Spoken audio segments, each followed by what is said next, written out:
So it turns out a lunch conversation can change a city. The right one, anyway. The kind that ends with someone saying, "We should build something." Hey, it's Paul Wolf with a front row seat to conversations on culture from Jackson, Mississippi. We call our podcast Soul Sessions. It's the people, places, and events that make the city with soul shine. On today's show, we're talking with Andrea Patterson, the Executive Director of the Mississippi Sports Hall of Fame and Museum. About 30 years of preserving Mississippi's greatest sports legacy, a $4 million renovation that's redefining what the museum can be, and why the stories told inside those walls still stop people cold. Andrea, you describe yourself as a lifelong sports fan who really didn't play sports growing up. So how in the world did you end up at the Mississippi Sports Hall of Fame leading the institution? And I guess, what did you think of the museum the first time you walked through the doors? So the first time I walked in, I thought, wow, this is incredible. I remember coming. So when I graduated from college, I came home, and this is home for me, Jackson's home. And I said, I'm going to find a job. I don't know what it's going to be, but I know I want to have something to do with sports. I am passionate about sports, about the way it impacts our communities, the way it impacts our state, how Mississippi is recognized as one of the top sports states in the entire country. And so at that time, I knew that Rick Cleveland had just taken over as executive director here. And I just walked in and asked him for a few minutes of his time. And I sat down and I said, you know, my cousin is in this Hall of Fame, and that's Corky Palmer. And so I said, I just believe in the coaching tree legacy that is Hill Denson to Corky Palmer to Scott Berry. And I just am passionate about sports, every school. And I think that this would be a great place for me to learn. And he fortunately hired me as an intern that summer. And Wow. It's been a 13-year journey from there to where I stepped into the executive director position last summer. Yeah, and how has that gone for you so far? It's been wonderful. It's such an exciting time for the museum, and to get to be a part of that and lead the charge on that is just an honor. I mean, we are celebrating 30 years since these doors opened in 1996, and it's hard to believe, but also so exciting because it comes on the heels of a $4 million building renovation. So I got to be a part of that. I got to sit at the table while we brainstormed, while we planned, while we looked for ways to improve the visitor experience for our museum so that we can continue to tell these stories for the next 30 years and beyond.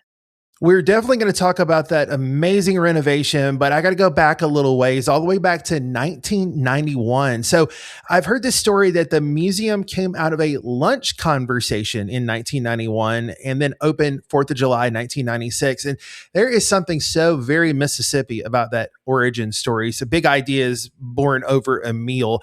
How do you talk about the museum's mission to somebody who's never been, especially somebody who may say, I'm not really a sports fan? Yeah, you're absolutely right. And that bowl of lunch was the red beans and rice at Howlin' Mal's. It does not get more Mississippi than that. So perfect. It's perfect.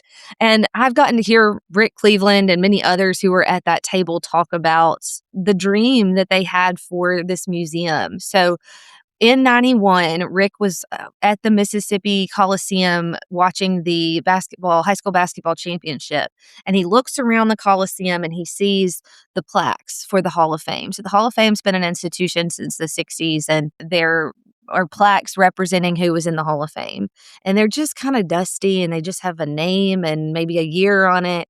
And he goes back to his desk and he writes a column about how this is just such a sad representation of something that Mississippi does so well.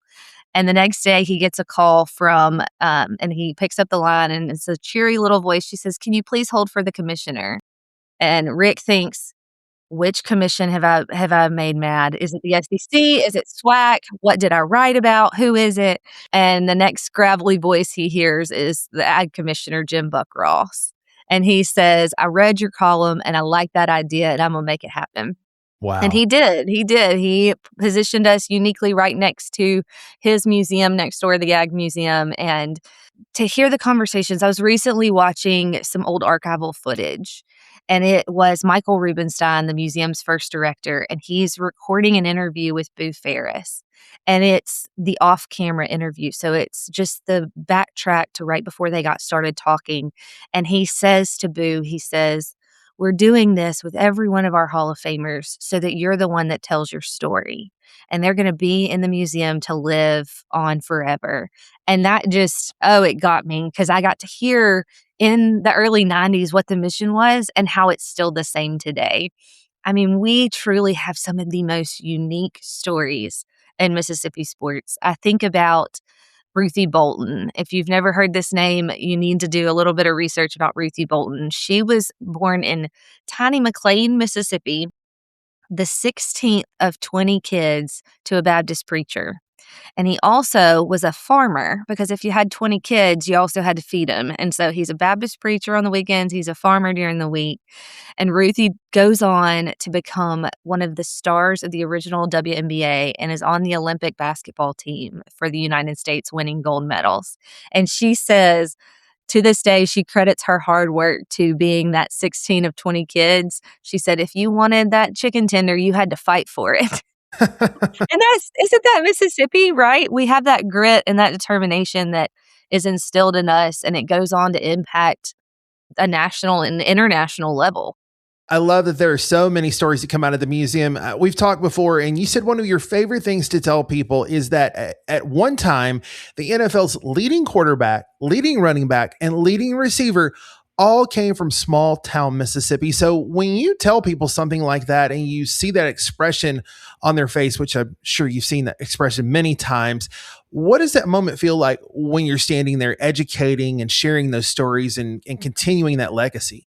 I do. I see it. It's like a light bulb goes off for them. They think, oh, wow, I've heard Brett Favre, I've heard Jerry Rice, I've heard Walter Payton. But when you talk about how those powerhouses in the NFL all came from small town Mississippi, it just truly, I see the pride.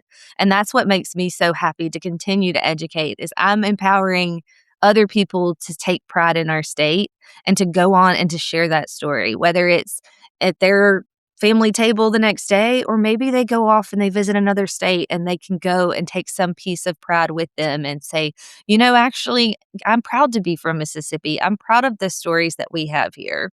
Let's talk about now the renovation. $4 million is a significant investment for a nonprofit institution. So, what was the vision going in? And is there one specific thing in the new renovation that you just couldn't wait for people to experience when you first opened the doors?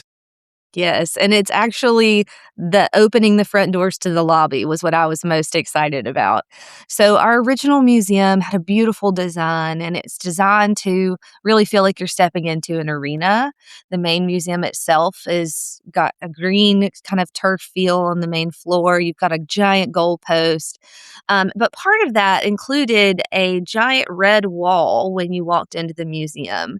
And it just has always felt like a barrier to me. You open the door, the first thing you see is a red wall, and you think, "Stop, where do I go?" And so the big piece of this renovation was to pull down that wall and really modernize our lobby. So that's our ticket booth, our entryway, our displays that you see when you first walk in, and the gift shop as well.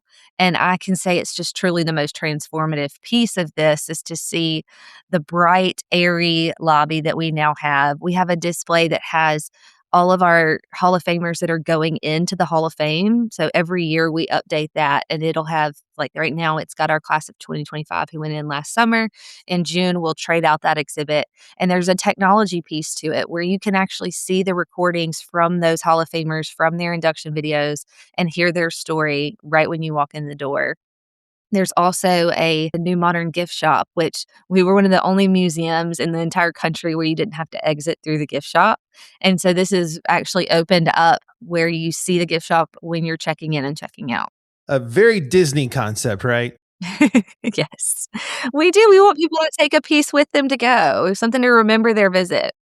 So, Andrea, the 30th anniversary celebration that happened this week, it brought together Hall of Fame inductees, supporters, and the community. Take us inside the evening. What was the energy like? Tell me about some of your special guests. It was a wonderful evening. I mean, we truly got to celebrate. It was amazing to see all of these guests come back through our doors and see this new renovated lobby, and just their eyes were wide. I mean, we had almost 30 Hall of Famers come and visit, and it's their stories. This is their museum. And to see them interact with all of our supporters and all of our visitors was just truly special, to see them have those conversations and to hear them talk about what the museum means to them. And we had so much support from dignitaries, from, everyone who could be there and who couldn't, that just truly has seen the profound impact that this museum has brought to our state and will continue to bring for many years. It was certainly a night of celebration. Andrea, you've said you believe the museum's best days are still ahead. So, what does the next chapter look like? And what's the story you most want to be telling, say, 10 years from now? Well, what I think is really unique is where we are. So we are situated right here on Lakeland Drive, next to the Ag Museum, across the street from the Children's and the Science Museum.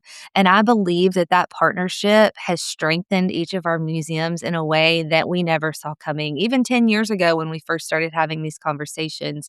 And now here we are this year on the cusp of breaking ground for a pedestrian bridge to connect us all. We've been dreaming of this day. And so when I think about 10 years from now, I see this interconnected trails and bridge that really transforms this area of Jackson into a cultural hub. I see visitors coming from all over to experience sports, literacy, education, agriculture, science, all in this one area, and that we're playing a vital role in that. That's Andrea Patterson, Executive Director of the Mississippi Sports Hall of Fame and Museum, whose work is about the particular responsibility of keeping a legend alive long enough for the next generation to find it. She'll tell you the museum's best argument for itself is the one that always surprises people. That at one time, the NFL's leading quarterback, running back, and receiver all came from small-town Mississippi. For 30 years, this museum has been making sure that story doesn't fade. And if you want to be a part of what keeps it going, mark your calendar for July 4th. The Farm Bureau Watermelon Classic brings a competitive 5K run, a 5K walk, and a 1-mile fun run to the Mississippi Sports Hall of Fame starting at 7:30 a.m. And this year, it's carrying a double meaning, celebrating the museum's 30th anniversary and America's 250th birthday all at once. It's one of the biggest fundraisers of the year for the museum, and every registration helps preserve, protect, and promote Mississippi sports heritage for generations to come. We'll have links to the museums and race registration in the show notes at visitjackson.com/soul sessions. This podcast is produced by Visit Jackson, the destination organization from Mississippi's capital city. Our executive producers are Jonathan Pettis and Dr. Ricky Thigpen. I'm our managing editor.